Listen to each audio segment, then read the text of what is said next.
Hey, welcome to KSL Plus, KSL TV's digital-only news show and podcast where we dive deep into some of the biggest stories of the day.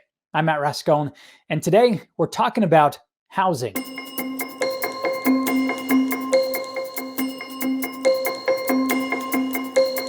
Well, if you know anyone trying to buy a house right now, you know that they're probably having a rough time at it.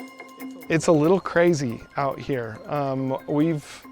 We've never had a market exactly like this before, and we've had a hot market for about 5 years, but it's like pouring gasoline onto a fire at this point, and it's a difficult market. I've always said that when you really need a good real estate agent is when the market's really, really good or when it's really, really bad. And back when it was really, really bad, we did about 120 short sales. People really needed us. At this point, they really need us again. Utah real estate prices have shot up and everyone's pointing fingers. Californians moving to Utah, the cost of lumber, the pandemic, they're all pretty common scapegoats for frustrated buyers. The fact is, no matter the cause, the number of homes for sale right now is significantly lower than normal. Over the past really 6 years, we have seen the largest increase in housing prices in our state's history. Right? This is a growth that's unsustainable. Right now in the state, there are less than 2,000 homes for sale. Now, I don't know how to put that into perspective except to say that normally this time of year, we would have 20 to 30,000 homes for sale, and we have less than 2,000. So that tells you what's happening. But what's next? So my colleague Ladd Egan has been reporting extensively on the housing market as part of the Unaffordable Utah series. He joins us now. Thanks for being with us, Ladd. Hey, Matt, good to see you. Yeah, you too. All right. Well, I want to start off with sort of a broad question. What's happening with the housing market in Utah right now? Why are prices so high?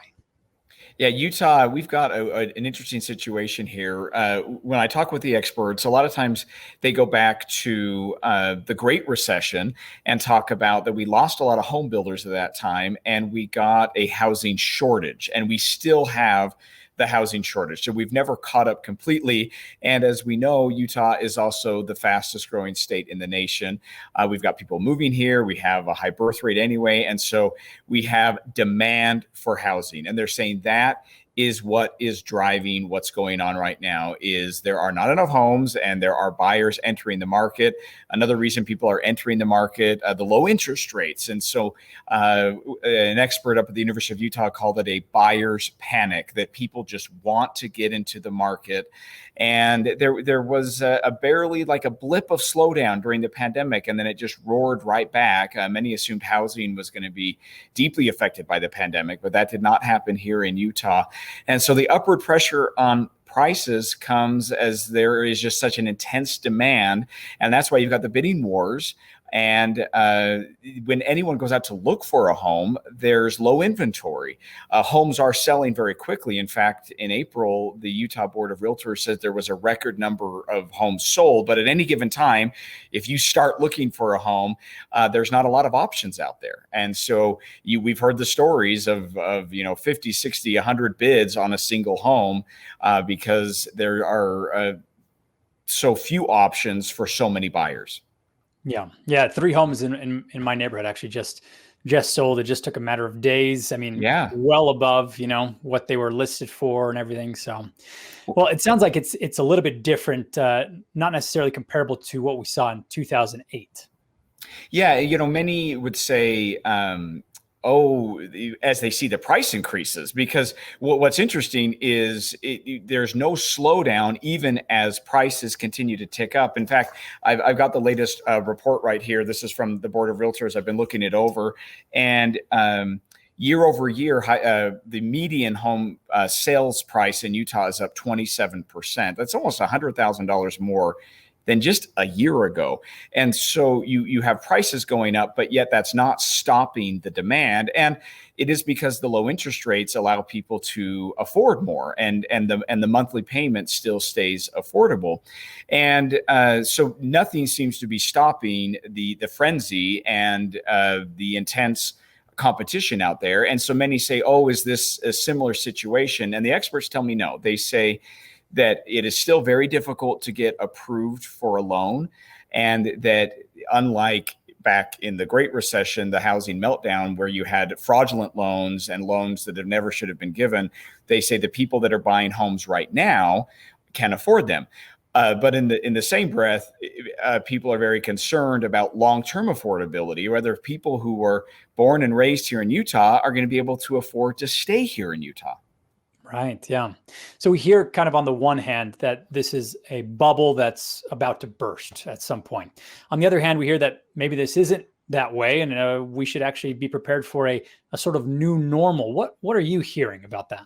I think what you said there, a new normal, just as long as you have, we've got low unemployment here in Utah, we have a very healthy economy. And so as long as the demand is there for homes, that this is the new normal. And we've been in housing price increases for about a decade now. And, some talk about what type of correction could there be? Well, definitely if interest rates go up, that could slow down, that could make it so people can't afford as much home. And so that could stop the situation we have right now, where just there's so much competition in the bidding wars.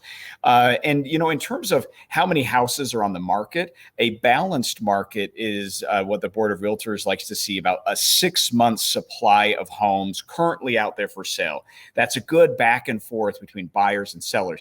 Matt, right now we just have a 1-month supply of homes on the market. So I think in terms of it being an unhealthy market, everyone's saying this is unhealthy. It is our reality. So you've got to, if you need to buy a home right now, you have to deal with what the reality is.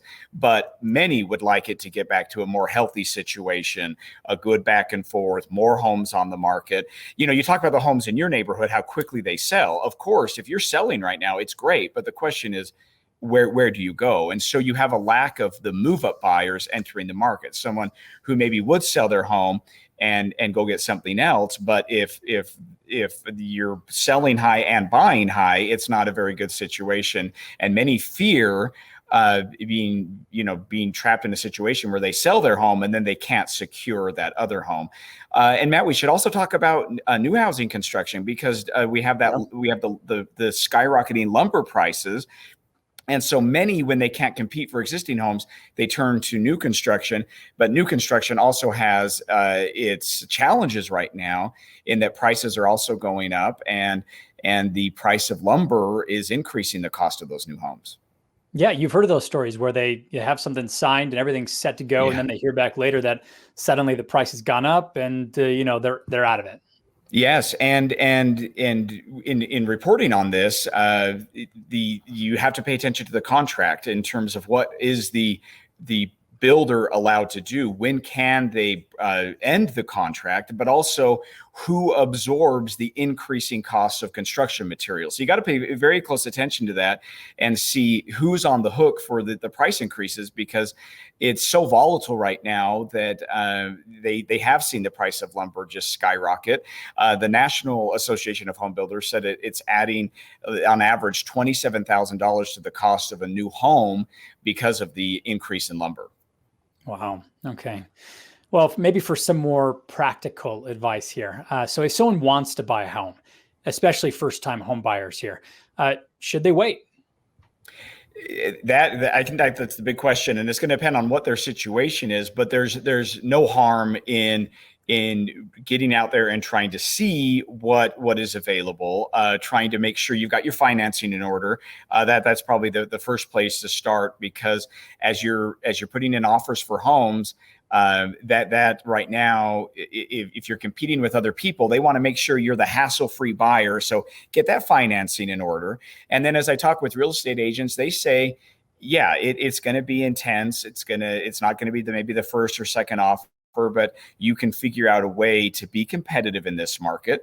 Some say it's not always just putting in an offer for more over asking price, and that's not always it. Sometimes it's the terms. Sometimes it's, are you willing to give the seller some flexibility to complete the transaction, but they are allowed to stay in the home for a while, whether that's you're letting them stay in the home for free or you're charging a rent, but are you going to give some flexibility?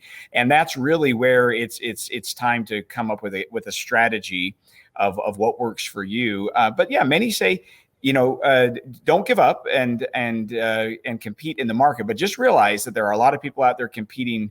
One of the people that I interviewed for the story out in South Jordan said, you just don't realize that really the game has changed.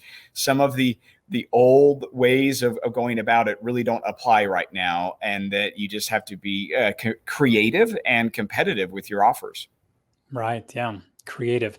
And I'm thinking because obviously the alternative, especially if you're a first-time home buyer, is renting, but it's not like that's necessarily that much better. If you to go and find a rental, and if you're going to be paying, something similar to what you pay with like a mortgage.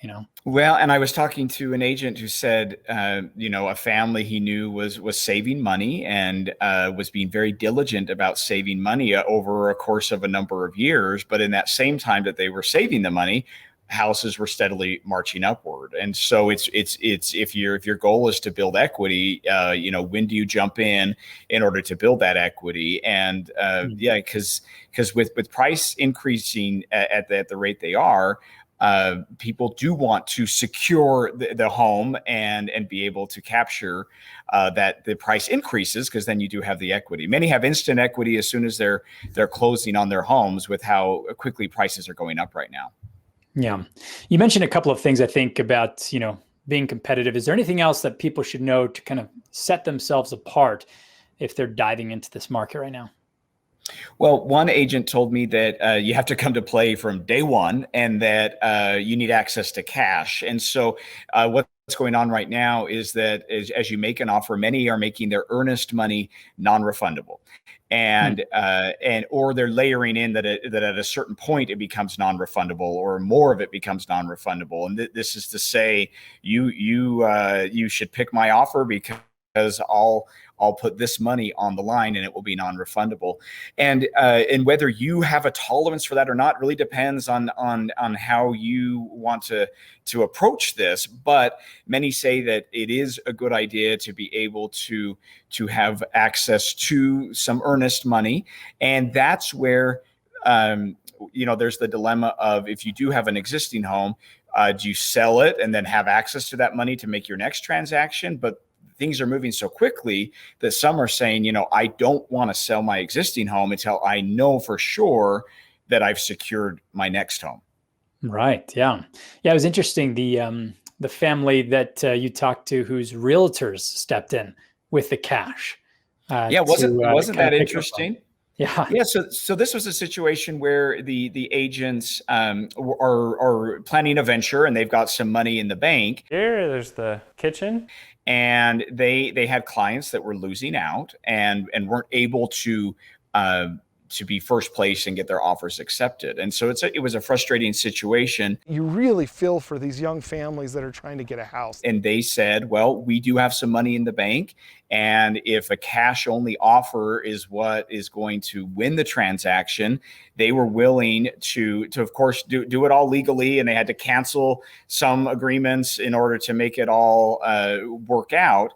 But what happens is when they're able to say, we've got cash, we have it right now, and we can close in a couple of days, some people who are selling their homes because maybe they're trying to secure their next home or they're building a home, that's attractive to them. And in one situation, they said our offer was not the highest offer, but we were able to close more quickly. And so they selected our offer. And so that was interesting, because what many think right now is the highest offer is always winning. But in that case, it was actually being able to finish the transaction in less than a week that was more attractive to the seller. So you really got to find out what they're after, the sellers. Yeah, I think that's the key point. And that's where you've got to maybe ask some questions about, well, what do they want? And maybe they won't tell you everything, but if you can get a sense for what that seller wants. Do they want a hassle-free transaction? Do they, like we talked about, do they want it to go very quickly? Do they want a lot of time in the neighborhood? That's I think asking questions and figuring out their situation is important. And also, people are being creative about simply finding a home that they know maybe was coming on the market. One agent told me that a family knew they wanted to build or wanted to buy a home in a certain neighborhood. And so the mom simply went to the park, asked around to the other moms, is anyone thinking of selling around here? And they find out.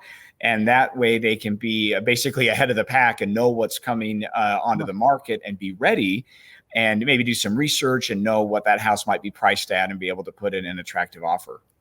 Yeah, putting in the legwork. That's pretty cool. Yeah. One other thing I just thought of as sort of at least in my mind, it seems like it might be a risk, is you have a home, you're like, oh my gosh, it's worth this much more. I want to go to this neighborhood. You want to get into the market over there. Do you run the risk of you're buying so high? I mean, down the road, if you're not keeping that home, are you, because you're getting into this market when it is so high, do you run the risk of maybe losing out on your home because down the road it's not going to be worth as much? Yeah. So if the market softened at some point and you were locked in, have your mortgage in place, and then your home's value goes down, that I think that's always been a risk in the housing market. And as the expert up at the Kempsey Gardner Policy Institute told me, James Wood, who's been studying the housing market since the 1970s, he said, it's the craziest period I've seen. Right now, in terms of the intensity, he says this is a very unhealthy market right now. And the quote from him that we used in my story this week is that, he's not sure how the correction will come, but if there's something that's off, there can be a correction in the market. So I think people need to very much look at their transaction, talk with experts, talk with financial planners, and just make sure they're making a good transaction. But also realize that Utah has a healthy economy, and that the price increases are what many say are due to actual demand for housing, and that is pushing that up. If we can catch up and build more and cause some stability in the market, I think everyone would welcome that and have a more healthy balance there between the buyers and sellers. Yeah. Okay. Anything else you're working on right now for Unaffordable Utah in the future? Unaffordable Utah is so interesting to see. With growth comes challenges. We love this state, but I think that is the concern that we're hearing from families is they want their children to be able to live here, and they worry about long-term affordability. And I think, and right now, Matt, as we've talked about unemployment benefits and Utah opting out of those federally enhanced unemployment benefits, is will we see employers compete for employees by raising wages, and if we'll see that upward pressure on wages, and if that will help long term people make more money here in Utah. Okay, Vlad Egan, we appreciate your reporting on this topic that's likely not going anywhere fast. Yep, I will continue to monitor the situation. Matt, thanks for having me along here on KSL Plus. Yeah, appreciate it. Well, you can read all of our team's reporting around the housing market and around Unaffordable Utah. That's at ksltv.com/unaffordable Utah. Thanks for joining us. We'll see you again next week.